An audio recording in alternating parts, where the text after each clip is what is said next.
This is Optimal Startup Daily, episode 207, Business and Meaning, by Steve Pavlina of stevepavlina.com. And welcome to Optimal Startup Daily. I am Dan, and I'm here every single day reading to you from some of the best blogs on entrepreneurship. Today's post is from Steve Pavlina, and we're going to get right to it as we optimize your life. Business and Meaning, by Steve Pavlina of stevepavlina.com. The world of business can provide an endless stream of activities, whether you have a job or run your own company. If you read books or take courses on advancing your career or growing your business, you'll pick up even more to-do ideas. I usually enjoy the world of business, but in order to keep my life in balance, I need to regularly refocus on the big picture and avoid drowning in busy work. Sometimes I have to step back from business to regain perspective. Business can be addictive, whether it's going well or not. When the results aren't flowing, there's a scramble to fix that. And when the results are flowing well, ambition can kick in and make you want to aim even higher. It's easy to get caught up in these cycles and forget to ask, why am I doing all this work? What's the point? What helps me stay in balance is reminding myself that all of this is temporary and that death is part of the roadmap. Death for me and death for any business ventures I participate in. At some point, it all ends, even if some of it outlives me. This perspective helps me think about what's worth doing and what isn't. I think carefully about the meaning of the projects I put on my plate and whether they're purposeful enough to justify the investment of time and energy. I want to feel that my business activities are enhancing my life and those of others. If the meaning isn't there, however, it makes me feel that I'm spinning my wheels and speeding down the road towards death without enjoying the journey enough. And that realization motivates me to change course sooner or later. Meaning isn't static, though. What may be a meaningful project one year may feel hollow in a different year. I have to keep checking in to see where the meaning can be found next. Sometimes I'll find it on the creative side, other times on the social or contribution side, and sometimes in areas of fresh exploration or personal challenge. I read a lot of business books, and I often find the meaning aspect lacking. Such books may share tips for greater efficiency and systematizing, but they often overlook why that matters. They talk about improving results, but not all business results will feel meaningful. Have you ever achieved results that others may applaud but that feel mostly meaningless to you? Do you want to do more hollow-feeling work? Growing a business is often accepted as an assumed goal, but a business doesn't have to grow bigger to deliver meaning and purpose.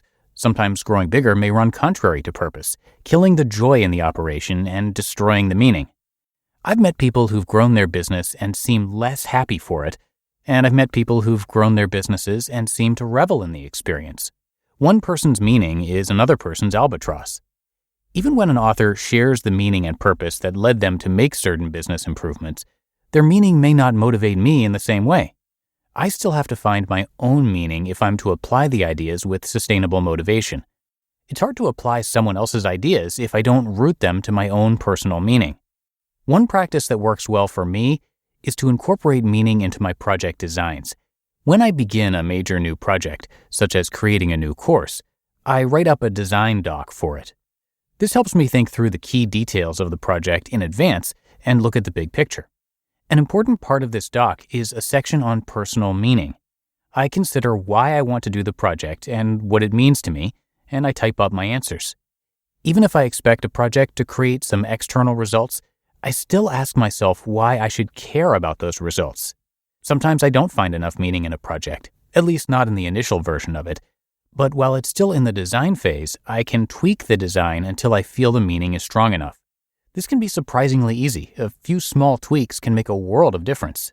Simply deciding to do a project in a playful style can sometimes make it feel meaningful enough. Finding a meaning often comes down to approaching it from the right angle or framing it the right way, as opposed to doing a major redesign. When a project feels deeply meaningful, that's when I can commit to it. That's when it feels like a worthwhile investment of my life energy. This kind of motivation sustains me.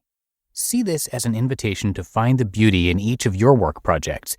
It's probably there already if you look at each project from the right angle. Why did you accept this assignment? Why do the work? Why does this matter to you? What will this do for your character growth? What makes this a worthy investment of your precious life? You just listened to the post titled Business and Meaning by Steve Pavlina of stevepavlina.com. And thank you to Uber for Business. Trying to find a way to stand out to your customers or make your employees feel extra valued? Over 160,000 companies use Uber for Business to improve customer and employee satisfaction. Any company can sign up for free and immediately start delivering extra value to the people who matter most to their business. Having a hard time getting people to show up or stay engaged in virtual team meetings or events? With vouchers from Uber for Business, you can add $20 to their personal Uber accounts so they can easily order meals through Uber Eats before the meeting. And for customers, you can give them a voucher for a free meal or ride when they make their first purchase or spend a certain amount. Vouchers are simple to send and to redeem. Try it out. It's a great way to show your customers and employees that you care.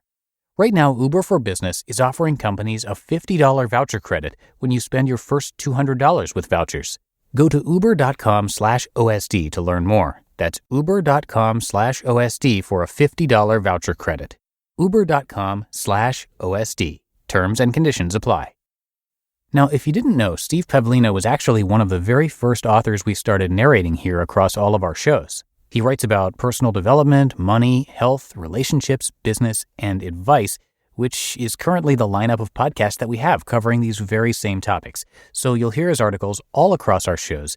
Steve is widely recognized as one of the most successful personal development bloggers in the world, with his work attracting more than 100 million visits to stevepavlina.com. He's written more than 1,500 articles and recorded many audio programs. Conscious growth has been the central focus of his life. He studies what it means to grow and how we can deliberately invite, process, and integrate new growth experiences. So come by stevepavlina.com and you can get a lot more info and show your support. But that's it for another edition of Optimal Startup Daily. Hope you have a great rest of your weekend, and I'll be back again tomorrow for the Monday show, where your optimal life awaits.